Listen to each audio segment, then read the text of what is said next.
চিকিৎসা ও প্রতিরোধ।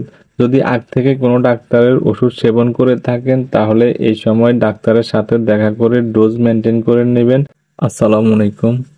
দেশ ও বিদেশের যে যেখান থেকে আমার ভিডিওটি দেখছেন সবার প্রতি রইল আমার আন্তরিক শুভেচ্ছা ও অফুরন্ত ভালোবাসা।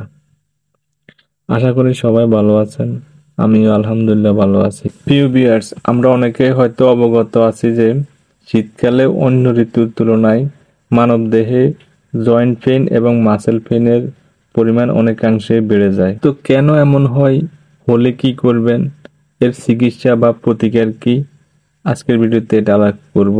শীতকালে আমাদের শরীরে বিশেষ করে হাত এবং পায়ের দিকে রক্ত সঞ্চালন কমে যায়, যার ফলে শরীরের জয়েন্টে এবং মাংসপেশিতে প্রচুর ব্যথা অনুভূত হয়। মাঝে মধ্যে এই ব্যথা অনেক অধিকতর হয়ে থাকে। শীতকালে ভিটামিন ডি এর পরিমাণ অনেকাংশে কমে যায়, যার ফলে আমাদের হাড়ে এবং জয়েন্টে বিভিন্ন সমস্যার সৃষ্টি করে থাকে এবং কি শরীরের রোগ প্রতিরোধ ক্ষমতাও হ্রাস পায়। তো অনেকের শীতকালে বংশগতভাবে জয়েন্টে ব্যথা এবং কি ফুলাও দেখা দিতে পারে। শীতকালে বাতাসের সাথে অক্সিজেনের পরিমাণ কম থাকে, যার ফলে আমরা শ্বাসের সাথে অক্সিজেন কম পাই, যা শরীরে ক্লান্তি নিয়ে আসে এবং কি কোনো কাজে আলসেমি দেখা দেয়। চিকিৎসা ও প্রতিরোধ।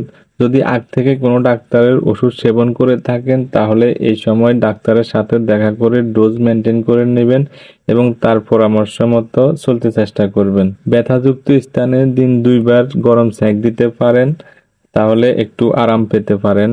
ব্যথানাশক ওষুধ কিংবা পেইন কিলার সেবন করতে পারেন, তাহলে ব্যথা কিছুটা কমে যাবে। তবে একটা কথা মনে রাখবেন যে দীর্ঘদিন ব্যথানাশক ওষুধ সেবন না করাটাই বেটার।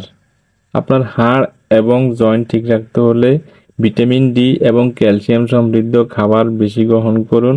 বাজারেও এই ধরনের ভিটামিন ডি এবং কি ক্যালসিয়াম পাওয়া যায়, সেগুলোও সেবন করতে পারেন। এছাড়াও আপনি প্রাকৃতিকভাবে সূর্য থেকেও ভিটামিন ডি গ্রহণ করতে পারেন। সূর্যোদয় থেকে দুপুর 11টা পর্যন্ত এবং বিকেল 4টা থেকে সূর্য অস্ত যাওয়া পর্যন্ত আপনি সূর্যরশ্মি থেকে ভিটামিন ডি গ্রহণ করতে পারেন। আপনার শরীরে যদি বা জয়েন্টে যদি বেশি ব্যথা হয় তাহলে আপনি একজন থেরাপিস্টের সাথে সাক্ষাৎ করতে পারেন। উনার দেখানো ব্যায়াম ফলো করতে পারেন কিংবা ইলেকট্রোথেরাপি বা ম্যানুয়াল থেরাপি নিতে পারেন, তাহলে আপনি আপনার এই জয়েন্ট এবং হাড়ের ব্যথা থেকে অনেকটা উপশম পেতে পারেন। শীতকালে বাতাসের আর্দ্রতা বা জলীয় বাষ্পের পরিমাণ কম থাকার কারণে আমাদের শরীরে ঘাম কম দেয়, আর এই শরীরে ঘাম কম দেওয়ার কারণে আমরা পানি পান কম করে থাকি। তো সবাই খেয়াল রাখবেন যে কারো শরীরে যেন পানি শূন্যতা দেখা না দেয়, সেজন্য একটু পানি বেশি করে পান করবেন। তো সবাই ভালো থাকবেন, সুস্থ থাকবেন, নিজের প্রতি খেয়াল রাখবেন, নিরাপদে সড়ক পার হবেন। পরবর্তী যে কোনো ভিডিওতে আবার আপনাদের সামনে হাজির হতে পারে, সে পর্যন্ত ভালো থাকবেন। আল্লাহ হাফেজ।